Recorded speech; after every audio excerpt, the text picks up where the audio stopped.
Most Israelis have very clear views. This is a very political country. And when you talk to somebody, you can argue all night. And you can go red in the face or blue in the face or whatever color, you won't get anywhere. But when somebody says, I refuse to do this, this is wrong for me, for us, for our country, this is immoral, and I'll go to prison rather than do it. And one guy does it, 5 guys, and 50, and 100, and people say, hey, what's going on here? These aren't cowards, these aren't traitors. Most of them are officers, by the way. So if these guys are refusing, there must be something wrong here.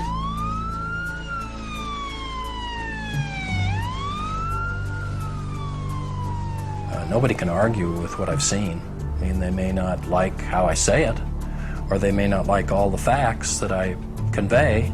It may sound like I'm imbalanced, but the fact is, when you're dealing with oppression, there is no balance.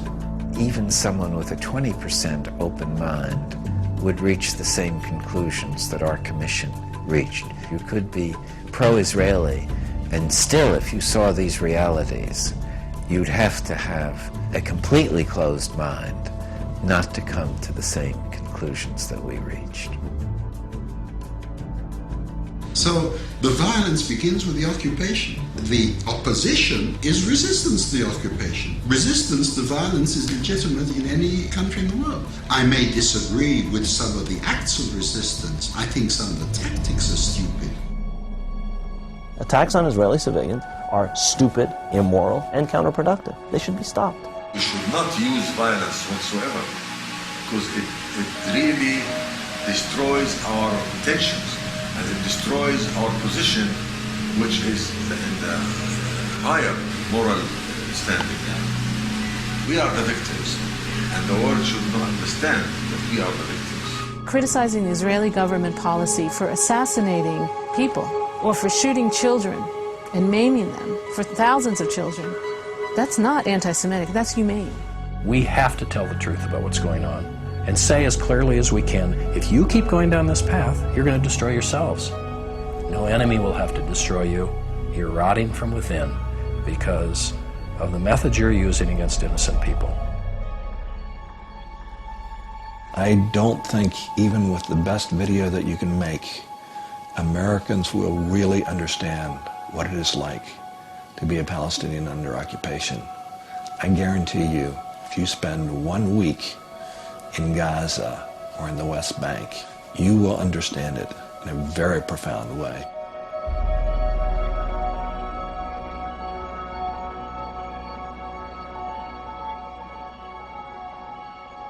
All the wars of independence, you can start, if you want, with the war of independence of the United States.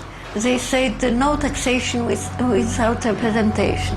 And we demand taxation from the Palestinians and don't give them any representation. It is the same all over the world, and nobody wants to be under somebody's occupation.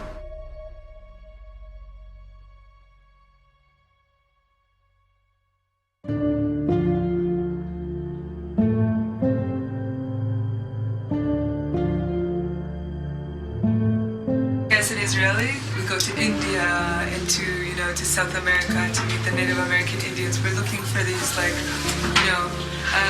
indigenous people with some kind of more rooted wisdom, and they're right here. They're right here, right under our noses. Nobody ever comes here. The falahin for me, the Palestinian falahin, it's like, everything that that people go looking for. People with deep roots, really connected to the earth, with this romance with their land, and just incredibly wise and open-hearted, and simple, beautiful, and Israelis never see them unless it's through Target.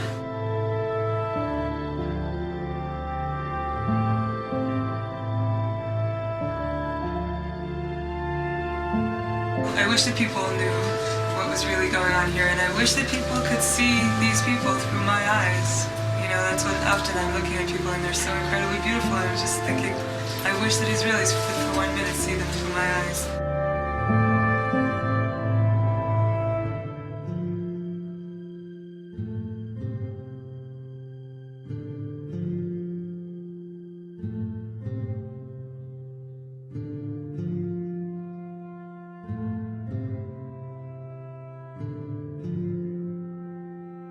No amount of reading, attendance at conferences, documentary viewing, and word of mouth could have prepared me for the reality of the situation here. You just can't imagine it unless you see it.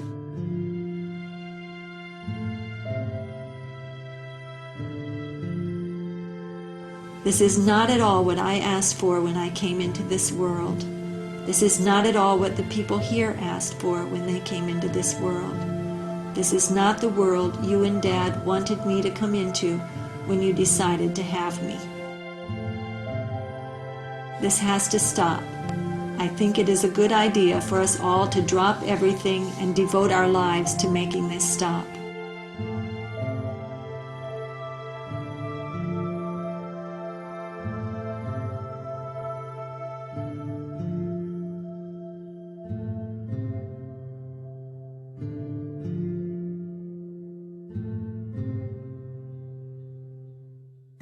The real battle for justice in the Middle East has to be fought and won here in America.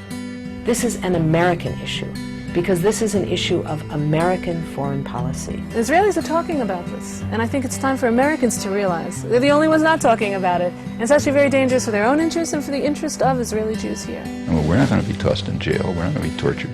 You know, we're not facing what people in the occupied territories are facing.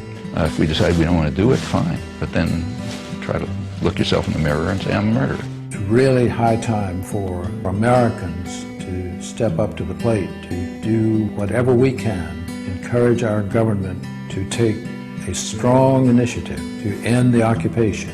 Those who really care about the interests of Israel should exert all the pressure possible in order to force Israel to stop the aggression, stop the repression, end the occupation. And the just solution has to be ending the occupation. Ending the occupation is step number one. Justice is the best way of bringing about security and peace. There'll be no security for Israel as long as this kind of oppression continues.